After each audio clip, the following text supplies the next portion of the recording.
God's last messenger and the conveyor of divine knowledge, Muhammad, had companions who benefited from his knowledge. Ali was foremost among them. Ali is the only person who was miraculously born inside the Kaaba. His father was Ebu Talip, uncle of God's last messenger, and the one who was Muhammad's ward since he was 8 years of age. After Muhammad started his mission, Ebu Talib was his best supporter in his struggle against the Quraysh pagans.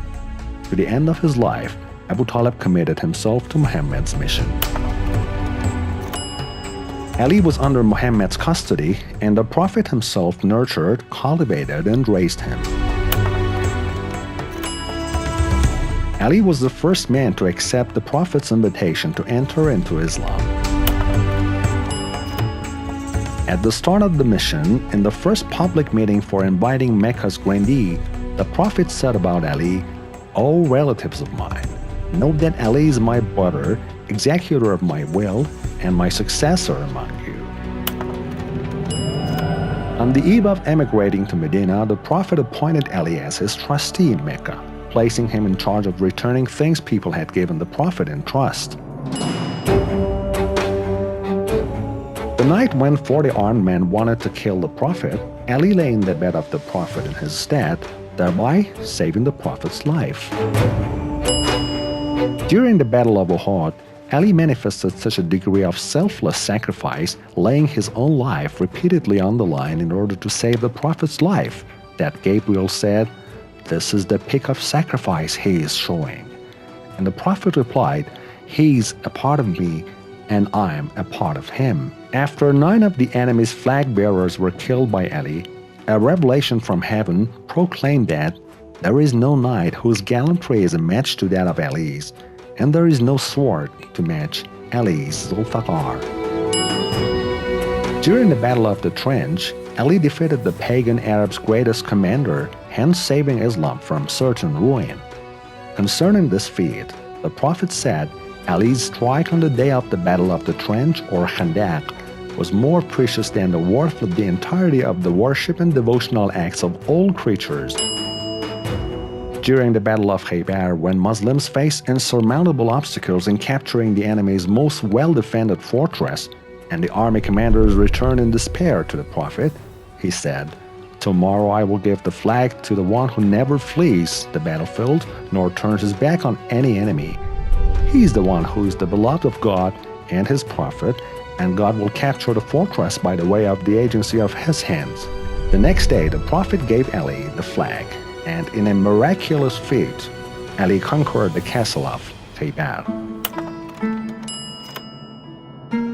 In all the 27 battles where the Prophet was personally the commander, Tabuk was the only battle where Ali was absent. And this was because the Prophet had appointed Ali as a substitute in Medina for the duration of the battle.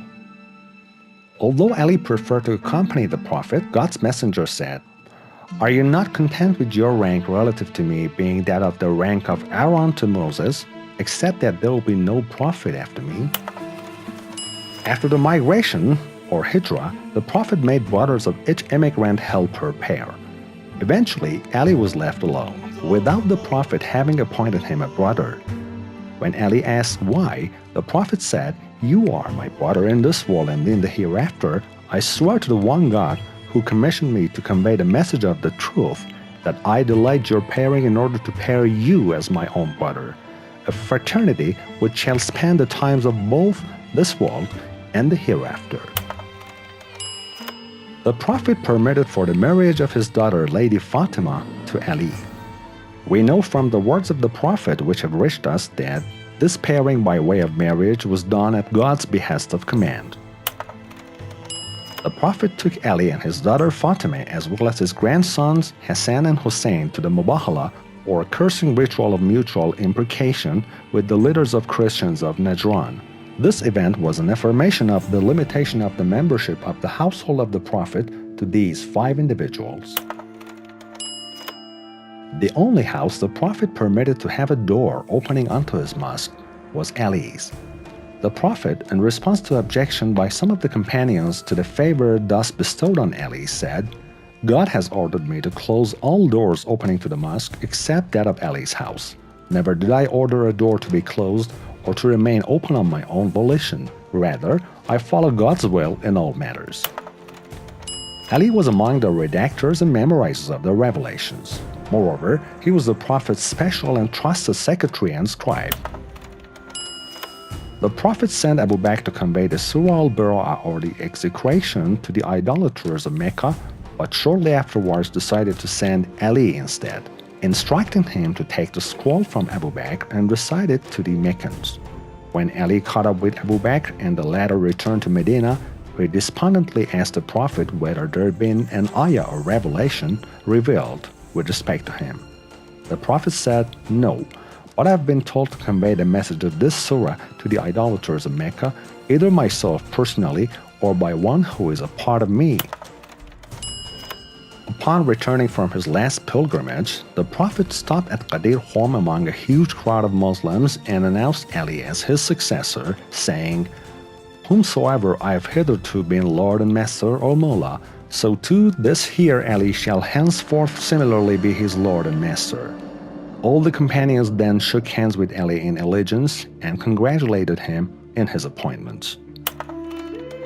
Eventually, on the 19th of Ramadan, Ali was martyred by the blow of a poisoned sword while he was at prayer in the prayer niche of the Kufa Mosque.